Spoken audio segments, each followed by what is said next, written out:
Dari hasil pemeriksaan digital forensik terhadap barang bukti milik tersangka, diperoleh fakta bahwa tersangka menyimpan video pornografi ini sebanyak 123 file video pada handphone tersangka, yaitu 3.064 file video pada laptop tersangka.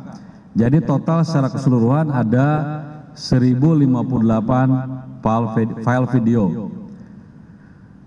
Tersangka OS dijerat dengan pasal 45 ayat 1 junto pasal 27 ayat 1 Undang-Undang ITE.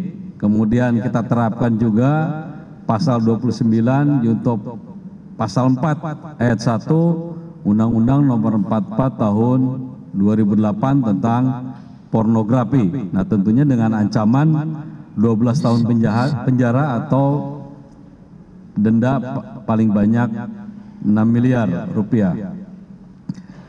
Rekan-rekan media yang saya hormati, jadi selain pengungkapan kasus pembuatan website pornografi yang kami gelar baru saja, pada hari ini juga kami sampaikan bahwa penyidik Direktorat Tindak Pidana Siber pada tanggal 3 Oktober 2024 telah berhasil mengungkap tindak pidana pornografi anak secara online dengan modus yang berbeda dengan yang tadi, tentunya melalui media sosial Telegram dengan nama grup Meguru Sensei dan Acil Sunda.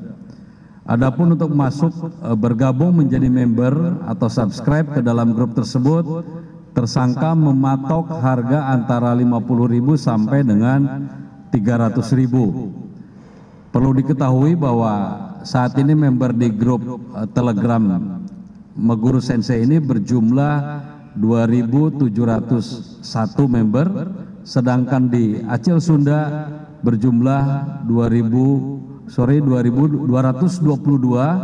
dan berisi 146 video yang diantaranya berisi adegan asusila dengan anak di bawah umur dan adegan susila sesama jenis atau sesama pria yang dibuat dan diperankan oleh tersangka atau yang ada di belakang kami. Mana tersangkanya dikeluarkan saja. Disampaikan kepada rekan-rekan media bahwa penyidik di Tipit Cyber telah melakukan penangkapan terhadap 2 tersangka yang bisa ditampilkan dengan inisial MS dan S alias Acil Sunda, serta 1 orang anak yang berkonflik dengan hukum dengan inisial SHP dengan masing-masing peran sebagai berikut.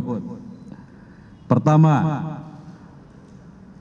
tersangka inisial MS berumur 26 tahun pada tanggal 3 Oktober 2024 tersangka dilakukan penangkapan di Jetis, Kecamatan Grogol, Kota Sukoharjo, Jawa Tengah, di mana tersangka adalah selaku penjual konten video porno yang berisikan adegan asusila anak di bawah umur melalui media sosial Telegram.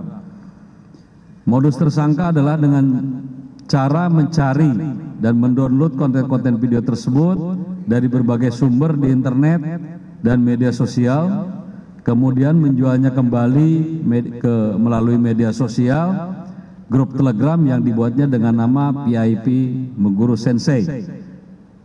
Tadi kami sampaikan bahwa tersangka ini mematok harga mulai dari 50 sampai dengan 250.000 untuk masuk ke member PIP. Kedua, tersangka inisial S alias Acil Sunda, usia 24 tahun, ini 7 Oktober 2024, tersangka dilakukan penangkapan di Kampung Babakan, Kecamatan Mancak, Kota Serang, Banten, di mana tersangka adalah selaku orang yang mengeksploitasi anak dengan cara membuat, pemeran, dan menjual konten video asusila anak di bawah umur. Tersangka juga yang mencari talent serta beradegan asusila dengan anak di bawah umur dan merekamnya menjadi sebuah konten video asusila, lalu disebarkan melalui media sosial grup Telegram yang dibuatnya dengan nama Acil Sunda.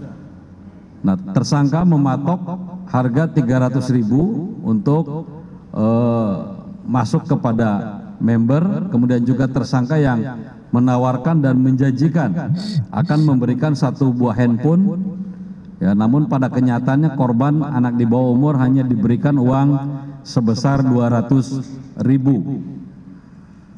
Ketiga, anak yang berkonflik dengan hukum, ini saudara ABH, inisialnya SHP, usianya 16 tahun.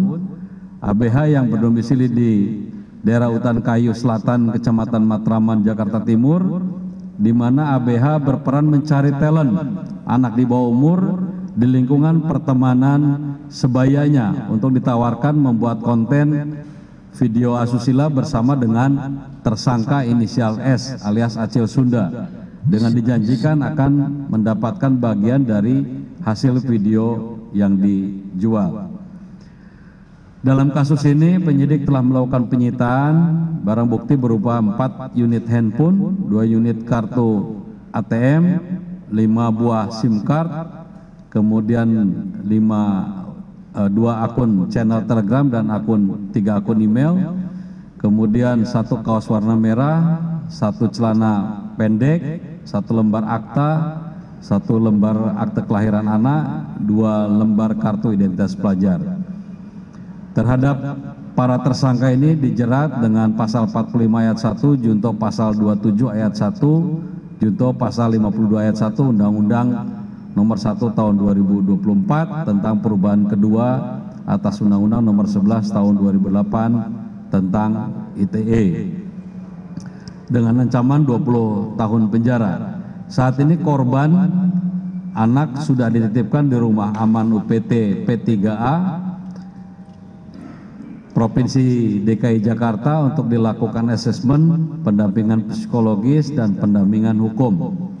Kami sampaikan kepada para orang tua serta masyarakat agar lebih waspada demi melindungi anak-anak kita serta melakukan langkah-langkah memberikan edukasi kepada anak-anak terkait bahaya yang dapat mereka hadapi di media sosial, termasuk pelecehan, eksploitasi dan prostitusi online, agar memonitor kegiatan anak di media sosial dan mengenali teman-temannya khususnya yang berada di media sosial terhadap anak-anak kita.